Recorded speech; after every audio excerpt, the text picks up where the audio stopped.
Connaissez-vous la différence entre un songe et un rêve? La sœur d'aujourd'hui a eu les prémices de ce qui allait l'arriver à travers des songes. Cette sœur qui, après avoir tout fait pour sa belle-mère et son père, cette dernière s'est s'avérée être à l'origine de son bonheur comme de son malheur. Mais on va dire plus de son malheur. Je vous propose de découvrir cette histoire mystique qui, tout comme la sœur auparavant, avant de découvrir nos vidéos, ne croyait pas en cette dimension. Mais ce qu'elle a vécu, elle a dû bien se faire que ces histoires mystiques n'arrivent pas qu'aux autres. Et donc elle-même, elle en a vécu d'une façon tellement troublante. Ce sont trop les blablabla. Allons ensemble découvrir les détails de cette triste affaire. Let's go to the story. Mon histoire commence d'une manière très bizarre, si je peux dire ça. À l'époque, je vivais avec ma mère, ou du moins l'une des femmes de mon père. Parce que mon père, en plus de ma mère, il avait d'abord une première femme. Et quand il s'est séparé avec celle-là, tellement elle m'avait bien prise que je vivais avec elle. Et à l'époque des faits, moi je vivais au Canada et mon père, il vivait encore en Haïti. Parce que oui, je suis haïtienne. Alors, quand mon père est arrivé en Haïti, dans un premier temps, il est venu toute seule. Et quand il arrive, ce n'était pas facile pour lui, voilà. J'ai décidé que, ok, avec mon petit frère, qu'on va un peu tendre la main à notre père. C'est ainsi que mon père qui vivait dans un petit studio, voilà, on a dû prendre un appartement. Et pour pouvoir payer cet appartement, je travaillais plus de mes études que je faisais et mon petit aussi m'aidait comme il pouvait. Un jour, je reste avec mon père vu qu'il était venu avec sa petite fille de 3 ans à l'époque des faits. Quand il vient avec elle, c'est ainsi qu'on était à la maison tous ensemble. Un jour, elle me dit, ma maman arrive. J'étais surprise que, mais sa maman arrive et mon propre père, pour qui je fais tout ça, ne me dit rien. Sa maman arrive, cette maison que je paie, cette maison où je donne à manger, on ne me prévient même pas, histoire que je me prépare à, voilà, à prendre la responsabilité encore d'une personne. C'est là où je reste tranquille. Un jour, je pars travailler, je reviens. Je me rends compte que dans la maison, il y a une odeur un peu de brûlé et tout. J'ai failli appeler le 911, mais je me suis dit, non, calme-toi. C'est là où, pour la première fois, je tombe sur l'autre femme de mon père. Elle était plus jeune que mon père. Si on va dire, entre eux deux, il y avait une différence de 19 ans. Donc, c'est la première fois que je vois, elle est là. Et je m'en vais, je salue, voilà, que vous êtes bien arrivé et tout et tout. Elle me dit oui. Sauf qu'après son arrivée, j'ai constaté que le comportement de mon papa a commencé à changer, ainsi que de ma petite soeur. C'était du genre, quand je suis là, ils vont tous aller rester dans la chambre. Peut-être sortir juste s'ils veulent manger. Mais à part ça, on me laisse seule. Personne ne parle avec moi. Et puis voilà. Et est venu le temps qu'est venu, ils ont décidé qu'ils vont aller louer. Quand ils sont allés prendre l'appartement, c'est ainsi que voilà, je suis restée, j'ai gardé le contact avec eux. Et j'aimais bien, ou du moins j'avais cette coutume-là de partir, passer les fêtes de Noël avec mon papa, vu que son anniversaire était le 3 janvier. Donc, je partais, je faisais les fêtes de Noël, la nouvelle année, et après, on faisait son anniversaire avant que je rentrais. Alors, cette fois-là, quand je suis partie pour passer les fêtes de Noël avec eux, je suis arrivée, j'ai croisé un jeune homme là-bas. Et quand j'ai demandé à mon papa que, tiens, c'est qui, il m'a fait comprendre que c'était le cousin de sa femme. Soyez très attentifs à partir d'ici parce que voilà un des protagonistes centrales de cette histoire. Alors, il me fait comprendre que c'est le cousin de sa femme. C'est ainsi que le gars, toute la soirée, il m'a demandé comment est-ce que je vais me parler et tout et tout. Moi, je suis légèrement âgée, mais quand on me regarde physiquement, je ne fais pas mon âge, je fais trop jeune fille, voilà. Et je suis mère de 2 enfants. Alors, durant toute la soirée, le jeune homme et moi, on a échangé, on a fait connaissance et tout et tout. On s'est échangé de numéros de téléphone et je lui ai même proposé que, tiens, vu que tu es nouveau ici au Canada, voilà, à Montréal, si c'est que tu voudrais, je pourrais souvent te présenter la ville et tout et tout. Alors, de cette proposition-là est partie une certaine complicité entre nous et c'est comme ça que du jour au lendemain, le petit m'a demandé si j'aimerais qu'on sorte ensemble. Sur le coup, j'ai pas trop voulu. Je lui ai dit que non, on va faire les choses normalement. On va faire les choses bien. Il faudrait qu'on informe ta tante et ainsi que mon père, bref, nos familles. Le petit m'a dit non, on n'a pas besoin. Là, maintenant, on peut gérer nous deux et on va le mettre au courant après quand on voudra aller à se marier. J'aurais dû écouter ce petit ce jour, mais voilà, j'ai voulu faire les choses de la bonne manière. Sorry. Alors, quand ça s'est passé comme ça, on a commencé à sortir ensemble, sauf que moi, comme je vous ai dit, j'ai voulu faire les choses de la bonne manière. C'est comme ça que j'ai appelé ma belle-maman. Je lui ai fait comprendre que voilà, juste pour te dire que je suis en couple avec telle personne, j'espère que ça ne te cause pas de problème. Elle est restée très muette. Elle ne m'a pas vraiment répondu sur le coup. Quelques jours plus tard, je suis restée, elle m'a envoyé un message pour me dire que, tiens, écoute, je pense que ce n'est pas une bonne chose que tu sortes avec elle. Et là, j'ai compris clairement que ce message-là, c'était une manière pour elle de me faire comprendre qu'elle n'est pas d'accord de cette union. Sauf qu'on avait déjà commencé, on se sentait bien dans ça et après tout, nous sommes des adultes. C'est comme ça que le gars et moi, on a commencé à sortir ensemble. Il venait vraiment, mes enfants l'adoraient, il adorait mes enfants. Tous les week-ends, vu qu'il partait à l'école du lundi au vendredi, mais tous les fins du week-end, il venait les passer avec moi ainsi que mes filles. Alors un jour, c'est comme ça qu'il est resté. Il me fait comprendre que j'aimerais bien t'épouser et je pense que je vais parler de cela à tes parents. Je lui ai dit, ah bon, d'accord, ok, sans souci. Un autre jour, je reste, il m'appelle, il me dit, écoute, j'ai parlé à ton père et je pense que ça va aller. Je lui dis que, ah, tu as parlé à mon père et tu as parlé exactement quand? Il me fait comprendre, je dis que mais depuis ce temps-là jusqu'à présent, mon père ne m'a rien dit. Je suis restée, j'étais un peu anxieuse, sa réaction, je ne savais pas vu que je connais trop mon père, mais bon, je suis restée tranquille. Le gars et moi, on a continué à poursuivre notre histoire. Quand viennent les premiers signes que quelque chose ne va pas, c'est qu'un jour, on est resté. On avait une de mes amies à moi qui faisait une fête et elle nous avait invités tous les deux. Et déjà que notons qu'avant qu'on aille à cette fête que je vais vous raconter, il y avait déjà des petits signes du genre que le gars ne m'appelait plus tout le temps.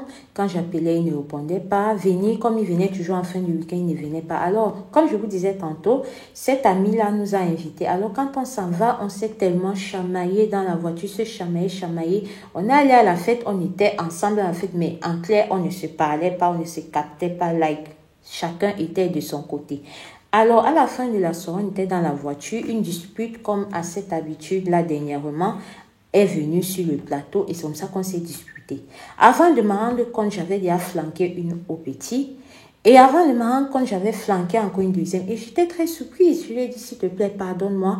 Je ne sais pas ce qui m'a prise. Je ne suis pas comme ça d'habitude. Je suis une personne très respectueuse. Je n'ai jamais flanqué une à un adulte. Oui, peut-être à mes filles. Voilà, ce sont des enfants et pas que je ne le fais pas d'une certaine manière. Mais là, moi-même, personnellement, je me demandais qu'est-ce qui m'arrivait. Je n'arrivais pas à comprendre ce qui se passait avec moi en un seul mot. Alors après ça, je dois vous dire que le gars, il est parti de chez parti. Vu que déjà on avait les problèmes du genre que quand il venait même des repas que j'avais l'habitude de faire, des spaghettis que j'avais l'habitude de faire, ce n'était plus à son goût, tout ça. Je vous assure qu'après cette gifle-là, le gars est parti et comme il est parti, il m'a bloqué partout.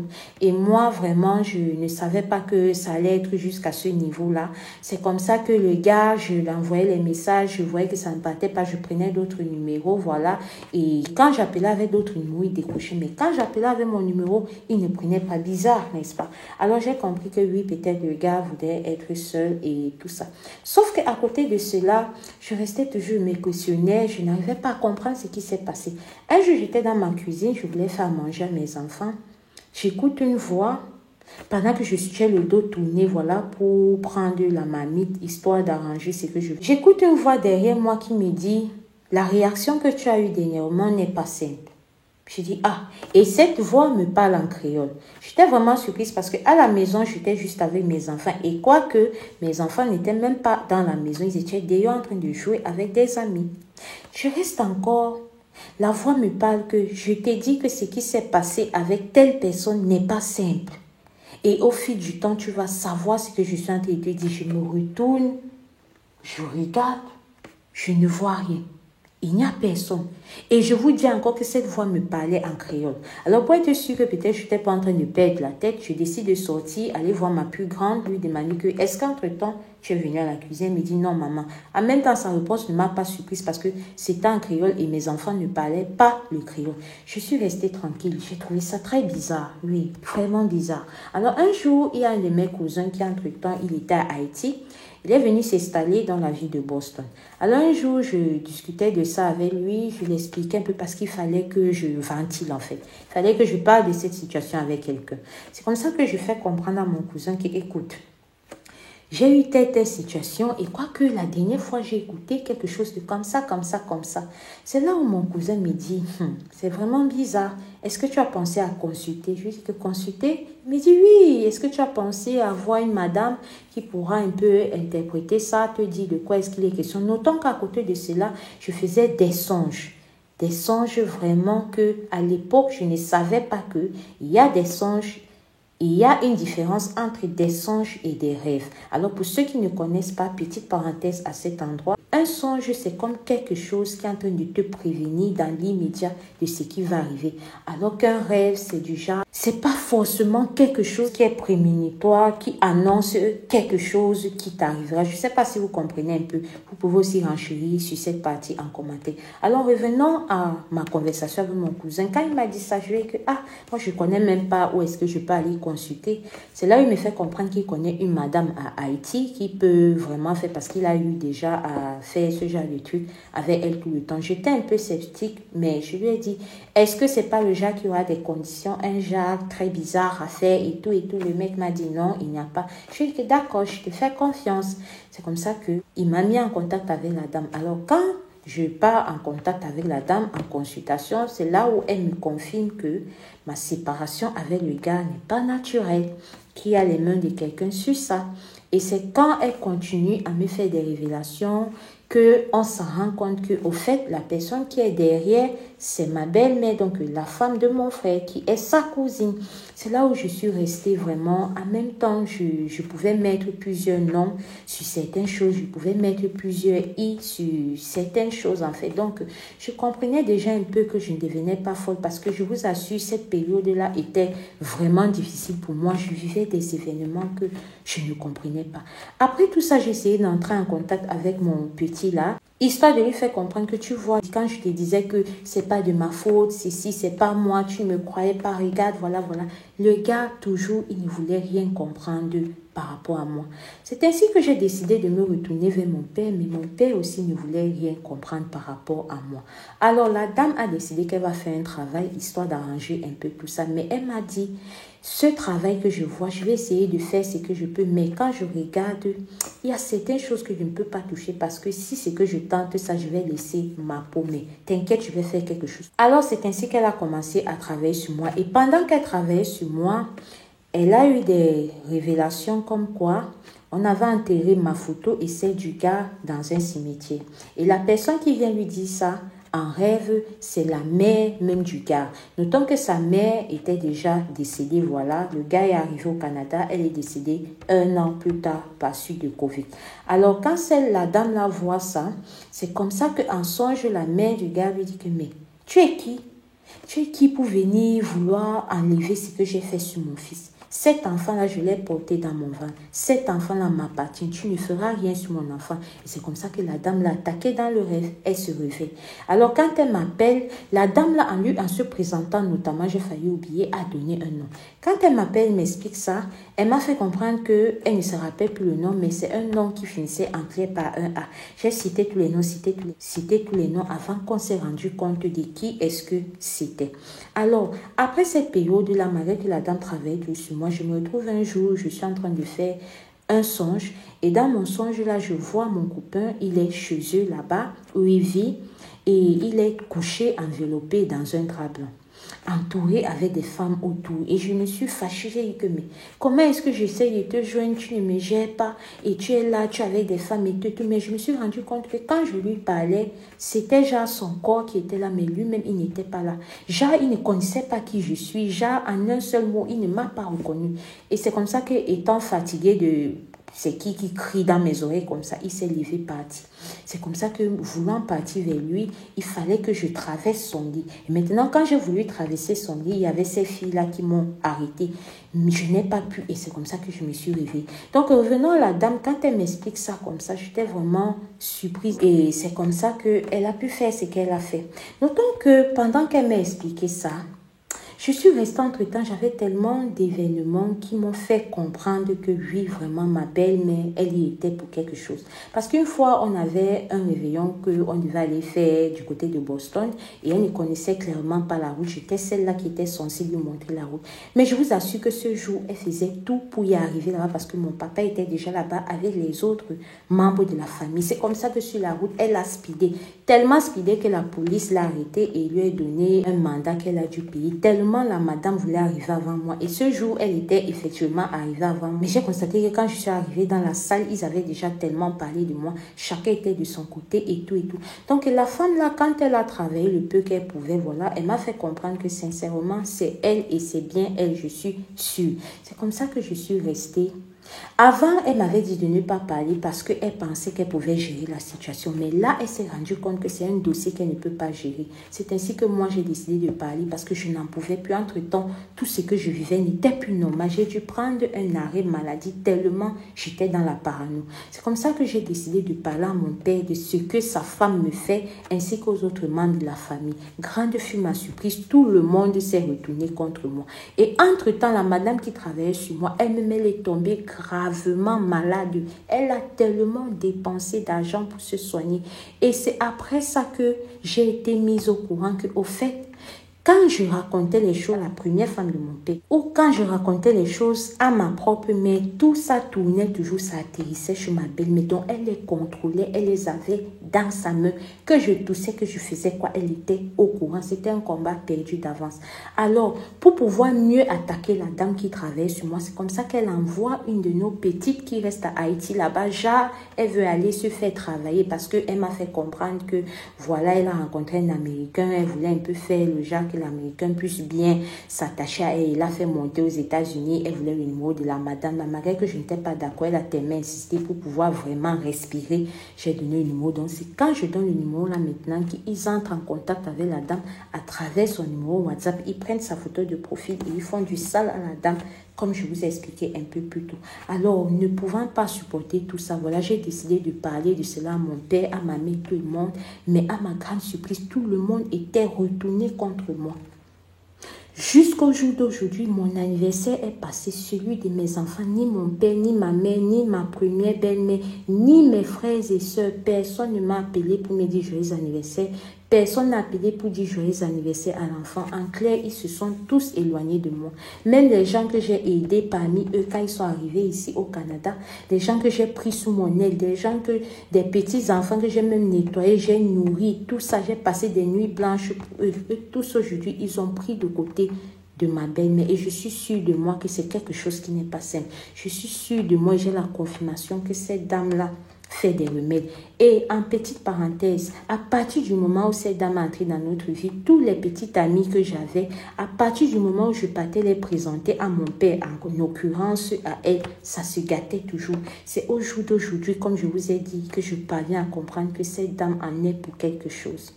Elle a été la source de mon bonheur parce que derrière elle, j'ai rencontré ce petit-là qui a fait mon bonheur pendant 3 ans et demi et qui depuis 1 an aujourd'hui, j'essaie tant que mal tout ce que je peux de le reconquérir. Il n'y a pas moyen, il ne me laisse même pas d'ouverture. Et elle a été mon malheur parce que si tout s'est gâté, clairement, j'ai dû condenser, j'ai dû découper et voilà. Si tout s'est gâté, c'est parce que c'est de sa faute. C'est elle qui est partie tourner jusqu'à nous en sommes là aujourd'hui. Je n'arrive pas à oublier ce garçon, ça me fait énormément mal. Et le plus mal, c'est de voir que toute ma famille, ceux même pour qui j'ai dû me sacrifier un moment de ma vie, tous se sont retournés contre moi. On dirait que je suis effacée de leur cerveau. Je ne sais pas si mon histoire va vous apprendre quelque chose. Je ne sais pas à quel niveau est-ce que ça va vous aider, mais j'ai tenu à partager. Parce que c'est ce dans quoi je vivais. Et j'ai dit à Madame Alicia Lotus que avant, je ne croyais pas trop à ça. Si moi-même, je n'avais pas fait l'objet de cette expérience dont j'ai dû entrecouper pour vous raconter vraiment le plus important, je n'aurais jamais cru. Et vraiment, je lui remercie pour cette initiative qu'elle prend, qu'on vienne s'exprimer, qu'on vienne partager nos histoires avec vous. Je vous en prie, s'il y a certains qui arrivent jusqu'ici, j'aimerais que vous puissiez renchérir en commentaire. Dites-moi ce que vous pensez que je peux faire pour ne serait-ce que ramener mon père vers moi, ramener mes soeurs vers moi, mes soeurs de sang, ramener ma propre mère de moi, parce qu'au jour d'aujourd'hui, personne ne me calcule. Au jour d'aujourd'hui, personne ne me parle plus sous prétexte que je suis en train de saboter cette dame-là qui sait Dieu, cette dame-là qui est toujours au premier rang pendant l'église. À quel moment est-ce qu'elle va aller entrer dans le maquis pour faire les choses façon, pour entrer dans les mouvements très bizarres, alors que je sais ce que j'ai vécu, je ne suis pas folle. Je le répète encore, je sais ce que j'ai vécu, je ne suis pas folle. Merci à tous ceux-là qui vont vraiment me donner des solutions en commentaire. Je vous remercie vraiment, soyez infiniment bénis. Shalom. Alors la famille, ça c'est l'histoire de notre sœur haïtienne, ma sœur, ma tata, ma grande sœur. Je sais que dans ton histoire, il y a certains détails que j'ai oubliés. Voilà, toi-même tu sais que c'était un peu long. Je m'excuse pour ça, mais je pense que j'ai passé le message qui était à passer. Je pense que je me suis efforcée vraiment à dire ce qu'il fallait dire et j'espère que tu ne seras pas déçu de cette vidéo. Et comme la tata a dit, si vous pouvez renchérir, ça va l'aider. Voilà. Qu'importe ce que c'est, avec un conseil, un commentaire, un verset de prière qu'elle peut faire pour pouvoir au moins se enlever ce voile sombre que sa belle-mère a mis sur elle, enlever cet esprit de rejet que sa belle-mère a mis sur elle. Je vous invite à le faire en commentaire parce que nous sommes déjà une communauté. Si aujourd'hui c'est son problème qu'on résout, même si aujourd'hui toi tu n'as pas de problème, demain tu peux avoir une situation qui peut requérir que nous aussi on vienne ici, on raconte ton histoire et on renchérisse afin de pouvoir t'aider. Donc ne simplifie pas ton action, ne simplifie pas ton message parce que c'est plusieurs petits messages qui feront une grande action. Si tu as compris ça, je te remercie. N'oublie pas de la partager, de la liker et commenter. Si tu n'es pas encore abonné, abonne-toi parce que ici nous parlons d'histoires vraies et ou mystiques, mais aussi de true crime africain. Et le principe est simple, quand on poste une vidéo, voilà, qui te parle, like, histoire d'encourager la personne qui a pris son courage de partager son histoire avec nous. Je ne sais pas si tu vois un peu le truc. Voilà, ici Alicia Lotus, dernièrement je me suis lancée sur ce réseau-ci. Je t'invite à aller m'encourager si ton cœur te parle. Je te remercie pour ça. N'oubliez pas d'être prudent, de prier sans cesse parce que le dehors est miné. Shalom la famille. On se dit à très bientôt pour une prochaine vidéo. Bye bye. Take care.